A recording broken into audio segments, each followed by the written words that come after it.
Hi hello ನಮಸ್ಕಾರ ಸ್ನೇಹಿತರೆ, ನಾವಿವತ್ತು ಮಾಡ್ತಾ ಇದೀವಿ ರಾಗಿ ದೋಸೆ. ರಾಗಿ ದೋಸೆನ ಯಾವ ರೀತಿ ಸಿಂಪಲ್ ಆಗಿ ಮನೇಲಿ ಮಾಡ್ತೀವಿ ಅನ್ನೋದ ಈ ವಿಡಿಯೋದಲ್ಲಿ ನೀವು ನೋಡ್ಕೊಂಡ್ ಬರೋದು ಸ್ನೇಹಿತರೆ.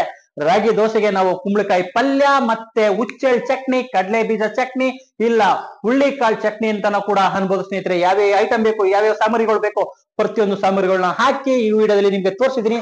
ಈ ವಿಡಿಯೋನ ನೋಡ್ಬೋದು ಸ್ನೇಹಿತರೆ. ನೋಡಿ ಸ್ನೇಹಿತರೆ, ನಾವು ಇದ್ರ ಜೊತೆಗೆ ರಾಗಿ ಕುಂಬಳಕಾಯಿ ಪಲ್ಯ ಜೊತೆ ರಾಗಿ ದೋಸೆ ಮಾಡ್ತಾ ಇದೀವಿ. ರಾಗಿ ದೋಸೆ ಮಾಡಲು ನಾವು ಒಂದು ಕಪ್ಪು ರಾಗಿ ಹಿಟ್ಟು ತಗೊಂಡಿದೀವಿ. ಅತಿ ಹೆಚ್ಚು ಮಂಡ್ಯದಲ್ಲಿ ರಾಗಿ ಮುದ್ದೆನ ಬಳಸ್ತಾರೆ. ಆನಂತರ ರಾಗಿ ದೋಸೆನೂ ಕೂಡ ಮಾಡೋಣ ಅಂದ್ಬಿಟ್ಟು ನಾವು ಒಂದು ಕಪ್ಪು ರಾಗಿ ಹಿಟ್ಟು ತಗೊಂಡಿದ್ದೇವೆ. ಆನಂತರ ಒಂದು ಕಪ್ಪು ಅಕ್ಕಿ ಹಿಟ್ಟನ್ನು ತೆಗೆದುಕೊಂಡಿದ್ದೇವೆ. ನೋಡಿ ಸ್ನೇಹಿತರೆ, ಒಂದು ಕಪ್ಪಲ್ಲಿ ನಾವು ಕೂಡ ಸ್ವಲ್ಪ ಗೋಧಿ ಹಿಟ್ಟು ಕೂಡ ತಗೊಂಡಿದ್ದೇವೆ, ಅದನ್ನು ಕೂಡ ಹಾಕ್ತಾ ಇದೀವಿ. ರಾಗಿ ಹಿಟ್ಟು ಒಂದು ಕಪ್ಪು, ಅಕ್ಕಿ ಹಿಟ್ಟು ಒಂದು ಕಪ್ಪು, ಸ್ವಲ್ಪ ಗೋಧಿ ಹಸಿಟ್ಟು ಕೂಡ ಸ್ವಲ್ಪ ಹಾಕ್ತಾ ಇದೀವಿ. ಬೇಕು ಅಂದ್ರೆ ನೀವು ರವೆ ಕೂಡ ಯೂಸ್ ಮಾಡಬಹುದು ಸ್ನೇಹಿತರೆ. ನೋಡಿ ಸ್ನೇಹಿತರೆ, ರುಚಿಗೆ ತಕ್ಕಷ್ಟು ಪುಡಿ ಉಪ್ಪನ್ನ ನಾವು ಬಳಸುತ್ತಿದ್ದೇವೆ. ನಿಮ್ಗೆ ಎಷ್ಟು ಬೇಕು ಅಷ್ಟು ನೋಡಿ ಹಾಕೊಳ್ಳಿ ಸ್ನೇಹಿತರೆ. ಇದನ್ನ ಚೆನ್ನಾಗಿ ಮಿಕ್ಸ್ ಮಾಡಿ ತರುವೆ. ನೋಡಿ ಸ್ನೇಹಿತರೆ, ಫೈನಲ್ ಆಗಿ ನಾವು ರಾಗಿ ಹಸಿಟ್ಟು ಮತ್ತೆ ಅಕ್ಕಿ ಹಸಿಟ್ಟು ಮತ್ತೆ ಸ್ವಲ್ಪ ಗೋಧಿ ಹಿಟ್ಟನ್ನು ಎಲ್ಲಾನೇ ಹಾಕಿ ಮಿಕ್ಸ್ ಮಾಡಿ ಈ ರೀತಿ ಮಡಿಕೊಂಡಿದೀವಿ. ಆನಂತರ ಏನ್ ಮಾಡ್ತೀವಿ ಇರೋದ ಈ ವಿಡಿಯೋ ನಿಮ್ಗೆ ತೋರಿಸ್ತೀನಿ ಫುಲ್ ಆಗಿ. ಸಿಟಿ ಕಡೆ ಇದನ್ನ ಹಿಟ್ಟು ಅಂತೀವಿ, ರಾಗಿ ಹಿಟ್ಟು ಅಕ್ಕಿ ಹಿಟ್ಟು ಅಂತೀವಿ. ನಾವು ಹಸಿಟ್ಟು ಏನಂತೀವಿ? ಹಸಿಟ್ಟು. ರಾಗಿ ಹಸಿಟ್ಟು, ಅಕ್ಕಿ ಹಸಿಟ್ಟು ಅಂತೀವಿ. ಗೋಧಿ ಹಿಟ್ಟು ಕೂಡ ಬಳಸಿದೀವಿ. ಮೂರನ್ನು ಕೂಡ ಹಾಕಿ ಈ ಒಂದು 10 ನಿಮಿಷ ನೆನೆದ ನಂತರ ನಾವು ಸ್ವಲ್ಪ ಮಿಕ್ಸಿಲಿ ರುಬ್ಕೊಳ್ತೀವಿ ಸ್ನೇಹಿತರೆ. ಅದನ್ನು ಕೂಡ ತೋರಿಸ್ತೀವಿ ನಿಮ್ಗೋಸ್ಕರ. ಇದು ನಾವು ಮಾಡ್ತಾ ಇರೋದು ನಮ್ಮ ಸ್ಟೈಲ್. ನೋಡಿ ಸ್ನೇಹಿತರೆ, ದೋಸೆ ರೀತಿ ರಾಗಿ ದೋಸೆನೂ ಕೂಡ ಬರ್ಬೇಕು ಅಂದ್ರೆ ನಾವೇನ್ ಮಾಡ್ತೀವಿ ಗೊತ್ತಾ ಸ್ನೇಹಿತರೆ? ಈ ಸಮಯದಲ್ಲಿ 10 ನಿಮಿಷಗಳ ಕಾಲ ಇದನ್ನ ನೆನೆ ಹಾಕಿದ್ವು ಕಣ, ಎಲ್ಲಾನ ಮಿಕ್ಸ್ ಮಾಡಿ ನೆನೆ ಹಾಕಿದ್ವಲ್ವಾ, ಅದನ್ನ ತೆಗೆದು ಒಂದು ಜಾರ್ಗೆ ಹಾಕೊಳ್ತಿದೀವಿ ಸ್ನೇಹಿತರೆ. ಇದನ್ನ ಏನಿಲ್ಲ, ಒಂದೆರಡು ಸುತ್ತು ಬುರ್ರನ್ನು ರುಬ್ಕೊಂಡು ಬಂದ್ಬಿಟ್ರೆ ಸ್ನೇಹಿತರೆ, ದೋಸೆಗಿಂತಲೂ ತುಂಬಾ ಚೆನ್ನಾಗಿ ಬರುತ್ತೆ ಸ್ನೇಹಿತರೆ. ಅದಕ್ಕೋಸ್ಕರ ಏನ್ ಮಾಡ್ತೀನಿ, ಮಿಕ್ಸಿಗೆ ಹಾಕ್ಬಿಟ್ಟು ರುಬ್ಬಿ ತರ್ತಿ ನೋಡಿ ಸ್ನೇಹಿತರೆ. ಈಗ ನಾನು ಸ್ವಲ್ಪ ನೀರ್ ಹಾಕೊಳ್ಳಿ ಸ್ನೇಹಿತರೆ, ಮುಚ್ಚಳ ಮುಚ್ಬಿಡಿ, ಎರಡೇ ರೌಂಡು ಚೆನ್ನಾಗಿ ರುಬ್ಬಿಟ್ರೆ ಮಿಕ್ಸಿಗೆ ದೋಸೆಗಿಂತಲೂ ತುಂಬಾ ಚೆನ್ನಾಗಿ ಬರುತ್ತೆ ಸ್ನೇಹಿತರೆ ರಾಗಿ ದೋಸೆ. ಈ ರೀತಿ ಹದವಾಗಿ ಮಾಡ್ಕೊಳ್ಳಿ. ದೋಸೆ ಹಿಟ್ಟು ಇರುತ್ತಲ್ಲ ಆ ರೀತಿ ಹದ ಮಾಡ್ಕೊಂಡ್ರೆ ಸಾಕು ಸ್ನೇಹಿತರೆ. ನೆಕ್ಸ್ಟ್ ಏನಿಲ್ಲ, ಬಿಡ್ತಾ ಇರೋದ ತವದ ಮೇಲೆ ಈರುಳ್ಳಿ ಎಲ್ಲ ಮಿಕ್ಸ್ ಮಾಡ್ಬಿಟ್ಟು ನೋಡಿ ಸ್ನೇಹಿತರೆ, ಕಟ್ ಮಾಡಿ ಮಡಿಕೊಂಡಿದಂತ ಕರಿಬೇವು, ಕೊತ್ತಂಬರಿ ಸೊಪ್ಪು, ಈರುಳ್ಳಿ ಮತ್ತೆ ಹಸಿಮೆಣಸಿನಕಾಯಿಯನ್ನು ಕೂಡ ಹಾಕೊಳ್ತಾ ಇದ್ದೀವಿ. ದೋಸೆ ಹಿಟ್ಟಿನ ಹದವಾಗಿ ಮಾಡ್ಕೊಳ್ತಿರಲ್ಲ ಆ ರೀತಿ ರೆಡಿಯಾಗಿದೆ.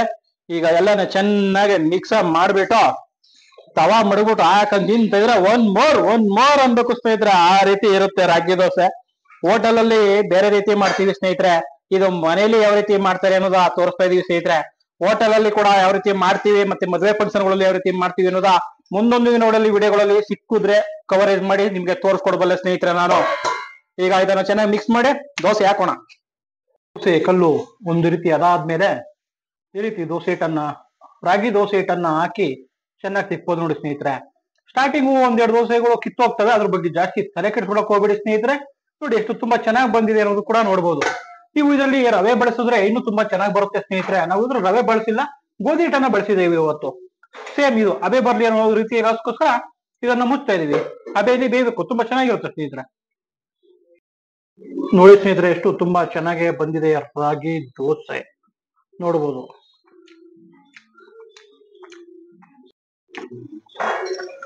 ನೋಡಿ ಸ್ನೇಹಿತರೆ, ಯಾವ ರೀತಿ ಅದ್ಭುತವಾಗಿ ಚೆನ್ನಾಗಿ ಬಂದಿದೆ ಅಂದ್ರೆ ರಾಗಿ ದೋಸೆ ನೀವು ನೋಡ್ಬೋದು. ಸ್ಟಾರ್ಟಿಂಗ್ ಒಂದ್ ದೋಸೆ ಎರಡು ದೋಸೆ ಕಿತ್ತೋಗ್ತವೆ, ಅದ್ರ ಬಗ್ಗೆ ತಲೆ ಕೆಡಿಸ್ಕೊಳ್ಬೇಡಿ. ಆದ್ಮೇಲೆ ಈ ರೀತಿ ತುಂಬಾ ಚೆನ್ನಾಗಿ ಬರುತ್ತೆ ದೋಸೆ ನೋಡ್ಬೋದು ಸ್ನೇಹಿತರೆ. ನೀವು ನೋಡಿ ಸ್ನೇಹಿತರೆ, ಎಷ್ಟು ತುಂಬಾ ಚೆನ್ನಾಗಿ ಬರ್ತಿದೆ ಅಂದ್ರೆ ರಾಗಿ ದೋಸೆ ನೋಡ್ಬೋದು.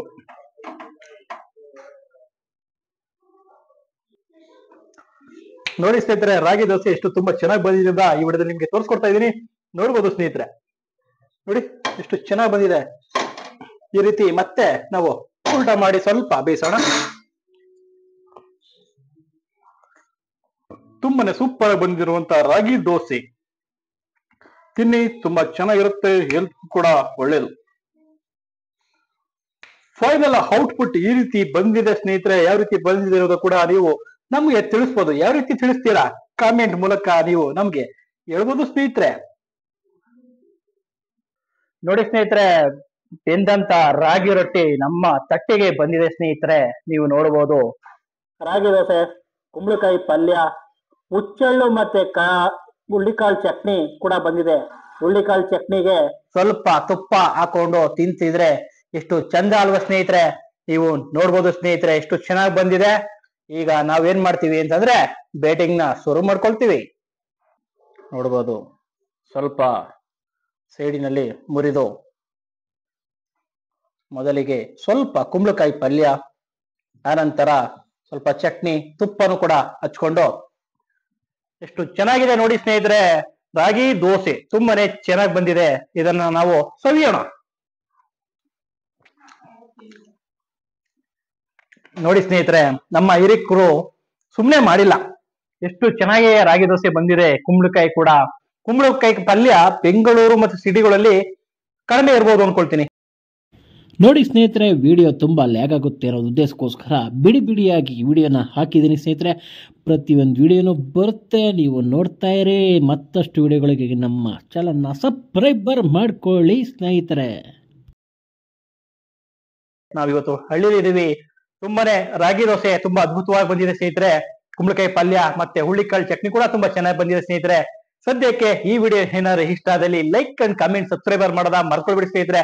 ಮತ್ತೊಂದು ವಿಡಿಯೋದಲ್ಲಿ ಮತ್ತಷ್ಟು ಬೇಗ ಮತ್ತೆ ಸಿಗ್ತೀನಿ. ಸದ್ಯಕ್ಕೆ ಟಾಟಾ.